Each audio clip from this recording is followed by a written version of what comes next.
95% school जी ऐसे हैं जो कि पेरेंट्स को सच्चाई नहीं दिखाते। वो स्कूल सिर्फ एंड सिर्फ वो पेरेंट्स को खुश करने का नजरिया ढूंढते हैं। स्कूल को दिखाना भी मजबूरी है। मैंने जहां तक सोचा, जहां भाई ये बच्चा तो 50% का है, 60% का है, माँ बाप तो उसको अडॉप्ट कर ही नहीं सकता। लास्ट एपिसोड में हमने विजय पाल सर से इंडियन एजुकेशन सिस्टम के बदलाव के बारे में बहुत कुछ समझा था। So let's continue our standout discussion with a renowned educationist and a social activist and amazing speaker doctor Vijay Pal Nain. तो सर, जो हम बात कर रहे थे कि आज का जो सिस्टम है वो ओवर पैम्पर्ड हो गया है स्टूडेंट के लिए। टीचर्स की तरफ से भी पैम्परिंग मिलती है, स्कूल एडमिनिस्ट्रेशन की तरफ से भी पैम्परिंग मिलती है, पेरेंट्स की तरफ से भी पैम्परिंग मिलती है। तो ऐसे ओवर पैम्पर्ड चाइल्ड या वार्ड के बारे में आप क्या कहना चाहेंगे, उसकी करियर, उसकी सोच को लेकर? क्या ये ठीक है? देखो मोहित, ये आपने जो है ना इतना जबरदस्त क्वेश्चन किया है मेरे से जी। कि इसमें सब कुछ इसी के अंदर है।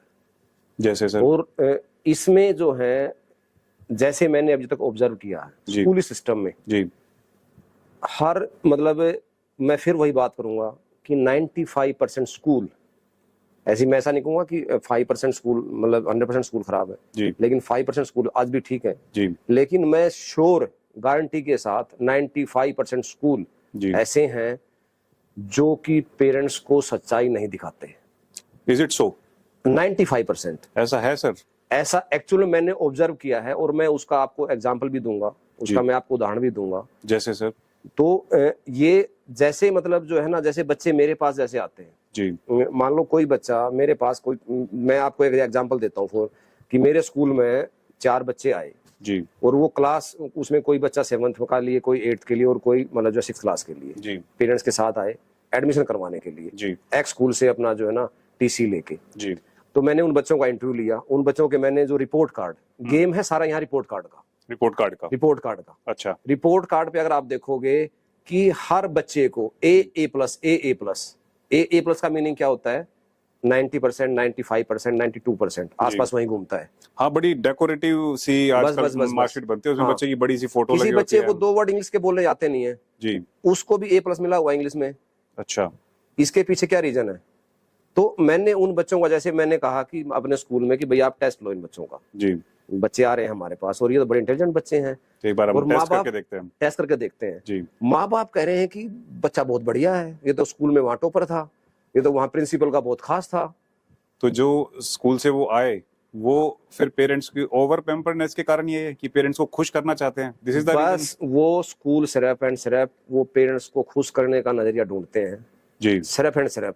तो मैंने उन बच्चों का अपने स्कूल में टेस्ट लिया जी। वो 95% वाले बच्चे, मुझे मतलब नहीं कि भाई वो 60% से ऊपर कोई बच्चा उसमें उसके अंदर था। कहा उन्होंने 95% उसको दिखाया है ग्रेडिंग के थ्रू, और कहा हमारे पास 60% भी स्कोर नहीं कर पा रहे। 60%। और मैंने वो टेस्ट लेते टाइम उन बच्चों को दिखाया कि बेटा ये सिलेबस है आपका। सर, आपने कोई ज्यादा भयंकर टेस्ट तो नहीं ले लिया? नो वो मैंने बच्चों को दिखाया कि अगर कोई बच्चा मेरे पास 6th क्लास में आ रहा है तो मैंने उसका 5th क्लास का टेस्ट लिया और 5th का उसको बच्चे को दिखा के बेटा ये आपने पढ़ा हुआ है? हाँ जी मैंने पढ़ा हुआ है। ठीक है। तो वही उसी में से टेस्ट लिया लेकिन वो बच्चा 50 और 60% के बीच का बच्चा, स्कूल ने उसको दिखा दिया 90% का बच्चा। तो और वो 90% का स्कूल को दिखाना भी मजबूरी है। मैंने जहां तक सोचा, जहां तक मैंने देखा कि भाई स्कूल की साइकोलॉजी समझने की कोशिश की। अगर स्कूल उसको एक्चुअल में ये चीज दिखा देगा जी कि भाई ये बच्चा तो 50% का है, 60% का है, माँ बाप तो उसको अडॉप्ट कर ही नहीं सकता। वो एक्सेप्ट ही नहीं करते। माँ बाप को तो 90% चाहिए जी, माँ बाप को तो 95% चाहिए। अगर 95% है बच्चे के तो बच्चा ठीक है, स्कूल बहुत बढ़िया है। अगर स्कूल भी गलत है। अगर मेरे बच्चे के 95% मार्क्स अगर मुझे दिख रहे हैं साल में एंड में जाके, तो मेरे लिए स्कूल बहुत बढ़िया है और बच्चा ही बहुत बढ़िया है और मैं मतलब एक खुश पेरेंट्स हूँ। और उसी वजह से उस स्कूल के एडमिशन रिटेन रहेंगे, बच्चे इधर उधर नहीं जाएंगे। वो स्कूल की मजबूरी क्या है कि स्कूल ने अगर एक्चुअल पेरेंट्स को दिखा दिया जी, ये कैसे पॉसिबल है कि एक क्लास में अगर 40 बच्चे हैं तो 40 के 40 बच्चों को A+ पे घूमते हैं वो। कोई भी बच्चा उसमें ऐसा नहीं मिलेगा आज के सिस्टम में, एजुकेशन सिस्टम में, कि जो किसी बच्चे को ये 28% आए हैं, किसी को 40% आए हैं, किसी को 50% आए हैं, पूरे स्कूल में आपको कोई सिंगल बच्चा नहीं मिलेगा। मैं बात कर रहा हूँ उन 95% स्कूलों की बात कर रहा हूँ जो इस ढर्रे पर चल रहे हैं, जो इस ढर्रे पे जो पेरेंट्स को जो बहकाने का जो काम करते हैं। अगर किसी बच्चे के अगर 40% मार्क्स अगर आए तो पेरेंट्स को लगेगा खराब, और पेरेंट्स उस स्कूल में से बच्चे को तुरंत निकाल लेगा।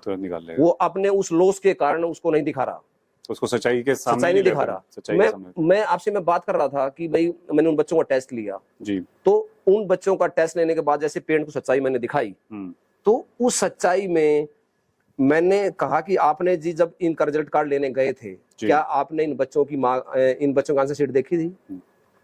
This is the point. ये सबसे इंपॉर्टेंट पॉइंट है। माँ बाप अगर स्कूल में रिजल्ट लेने के लिए जाए तो वो अपने बच्चे की आंसर शीट जरूर चेक करे, और वो कभी दिखाई नहीं जाती शायद। वो मैं फिर वही जो ये 95% स्कूल हैं वो आंसर शीट नहीं दिखाते हैं।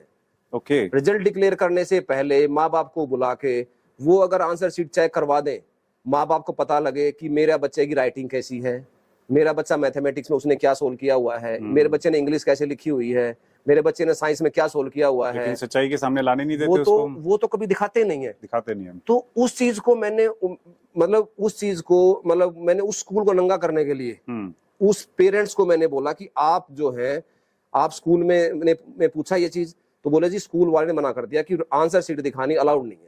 अच्छा, ये एक्चुअल में नहीं है, इंसिडेंट हुआ, ये इंसिडेंट हुआ है। मैं you asked for the marksheets कि आप मार्कशीट्स मंगवा कर देखें एक बार, हाँ, and school has refused. School ने तो इतनी सारी चीजें बता दी कि भाई ये तो अलाउड ही नहीं है। मैंने कहा कि ये तो सीबीएसई अलाउ करती है।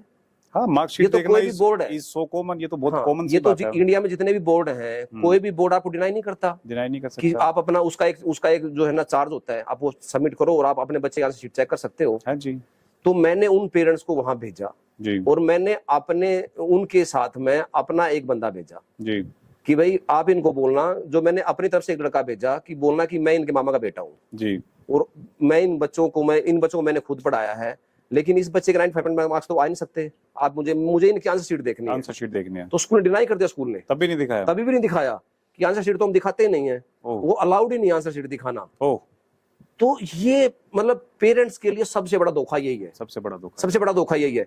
अगर 40% वाला बच्चा पेरेंट्स को पता लग जाए कि मेरा बच्चा 40% का है, तो उस केस में क्या होगा, कुछ पेरेंट्स एफर्ट डालेगा कि मेरा बच्चा वीक है, कुछ स्कूल एफर्ट डालना चाहिए जी, तो माँ बाप को भी ये रहेगा कि भाई इसको थोड़ा सा भी कमजोर है, इसको थोड़ा और आगे हमें पढ़ाना, इसको टाइम देने की रिक्वायरमेंट है, इस पे एफर्ट्स करने की रिक्वायरमेंट है। अब स्कूल ने दिखा दिया उसको 95%, तो वो तो और डाउन चला जाएगा। अगर बाय द वे मतलब पापा ने बोल दिया बेटा पढ़ ले, मतलब जो घर में, तो मम्मी बोल लेगी कि क्या जरूरत है इसको, क्यों उसको परेशान कर रहे हो, पढ़ तो रहा है, 95% मार्क्स आए हुए हैं। ये बहुत कॉमन बात हो चुकी है, कॉमन बात है घर में, क्योंकि मम्मी और पापा में से कोई ना कोई तो एक हार्ड मिलता है। बिल्कुल। चाहे बच्चे के आ जाओ 98% मार्क्स, लेकिन बच्चे को फिर भी बोलते हैं, फिर भी बोलने का एक रिवाज है, मम्मी पापा में से कोई ना कोई एक बोलता है। बट अगर वहां पर 95% की मार्कशीट रखी है, रिपोर्ट कार्ड रखा है, तो बोलने वाला ही प्रोसेस खत्म हो गया ना वहां पर। मम्मी ने बोल दिया पापा डिफेंड करेगा, पापा ने बोल दिया मम्मी डिफेंड करेगी, हाँ जी, कि क्यों परेशान कर रहे हो इसको, अच्छे मार्क्स तो आए हुए हैं इसके, तो वो बच्चे का मतलब सत्यानाश है, वहां बच्चे का सत्यानाश है। तो ये मतलब एक इससे बड़ा धोखा क्या होगा, इंप्रूवमेंट की जो गाड़ी आगे बढ़ रही थी वो वहीं रुक जाएगी, वो उससे भी नीचे। और सबसे बड़ा धोखा है ये। इसको सर इम्प्रूव करने का क्या तरीका, स्कूल को तो जो करना है वो करेगा, पेरेंट्स को क्या क्या चीज ध्यान रखनी चाहिए जब अपने बच्चे को वो पाल रहे हैं, किसी भी स्कूल में भेज रहे हैं, आंसर शीट देख रहे हैं या मार्कशीट ले रहे हैं, तो क्या करना चाहिए, कौन से पैरामीटर पर ध्यान देना चाहिए? मोहित जी, ये आपने मतलब जो है ना, आप बार बार पेरेंट्स की बात करते हैं ना, क्योंकि मुझे लगता है कि आप पेरेंट्स के साथ बहुत ज्यादा मतलब जुड़े हुए हैं। बिल्कुल। और उनकी भावनाओं के साथ मैं बच्चों के करियर के साथ ज्यादा जुड़ा हुआ हूं। हाँ, और मतलब ये मैंने बहुत सारे प्रोग्राम में जैसे देखता हूँ मैं, तो आपको करियर को लेकर आप बहुत सीरियस हो। बिल्कुल। और मतलब ये एक बहुत अच्छी बात है अपने समाज के लिए, क्योंकि बच्चे को तो सही और गलत का पता नहीं है, उसके माँ बाप को शायद मैं माँ बाप से सिर्फ एक ही बात कहूंगा जी, कि आप जो है तभी भी स्कूल में जाएं जी, आप बच्चे का रिजल्ट लेने के लिए जाएं, रिजल्ट तो मिलता है साल में, मतलब फाइनल टाइम में जी, इन बिटवीन जो 2 या 3 टर्म जो स्कूलों में होते हैं, टेस्ट होते हैं उन टेस्टों में भी जाके अपने बच्चे का प्रॉपर आंसर शीट चेक करें, और उसमें किस लेवल के क्वेश्चन डाले हुए हैं जी, और क्या क्या उसमें मतलब जो है ना, कैसे मेरे बच्चे ने उसमें कैसी मेरे बच्चे ने राइटिंग किया हुआ है, कैसे उसने अटेम्प्ट किया हुआ है, उसको सारी चीजें आप बहुत माइन्यूटली देखना चाहिए। और हो सकता है पेरेंट्स बिजी होते हैं बहुत ज्यादा जी, तो एक दिन तो अपने बच्चे के लिए निकालना चाहिए ना। आप एक दिन वो सोच के कि आज मेरे बच्चे का मैंने ये सिर्फ ये चीज चेक करके आनी स्कूल में जाके, एक दिन, क्या आप साल में अपने बच्चे के लिए 4 दिन दे सकते हैं? बिल्कुल। और ओनली 4 डे। आप हॉलीडेज पर भी जाते हैं, आप घूमने भी जाते हैं, बिल्कुल, आप शॉपिंग के भी जाते हैं, 3 बार टेस्ट होते हैं, 1 बार फाइनल एग्जाम होते हैं, तो टोटल मतलब जो 4 टाइम हुआ, हाँ जी, तो 4 बार तो आप जाओ बिल्कुल और एक ही चीज अपने बच्चे की चेक करो। राइट तो सर राइट और जब भी फाइनल एग्जाम के बाद बच्चे का रिपोर्ट कार्ड रिजल्ट लेने के लिए जाते हैं, वहां आपको अपने बच्चे की, क्योंकि वहां आपके पूरे 1 साल की आउटपुट होती है आपके बच्चे की, जी वो पूरे साल का आप लेखा जोखा आप देख सकते हो कि मेरे बच्चे ने पूरा 1 साल में क्या क्या इसमें किया है, कैसे वो अटेम्प्ट किया है, क्या उसके कमियां हैं, वो कौन बताएगा? चलो स्कूल बता देगा कुछ, लेकिन पेरेंट्स भी तो कुछ ना कुछ ऐसे होते हैं जो अपने बच्चे को बताए बेटा आपने ऐसे अटेम्प्ट करना चाहिए था। बिल्कुल बिल्कुल। बच्चे को मतलब जो है ना, पेरेंट्स को पता नहीं। तो that day should be dedicated only for the award कि आप उसने क्या किया अभी तक क्या नहीं किया, वो पूरा एनालिसिस करें और उसको देखें, उसको समझें, उसके हिसाब से आगे डिसीजन लें। आंसर शीट मांगो, आंसर शीट मांगो। फाइनल पे आंसर शीट दिखाओ पहले, मुझे रिजल्ट से कोई मतलब नहीं, मुझे आंसर शीट से मतलब है। बिल्कुल बिल्कुल। तो अगर ऐसा करोगे तो आपके बच्चे की सच्चाई आपके सामने होगी। और भी बहुत सारी बातें हैं जो हमें विजय पाल सर से डिस्कस करनी है, so we will continue our discussion in the upcoming episodes, so don't go anywhere, stay tuned with career जानो।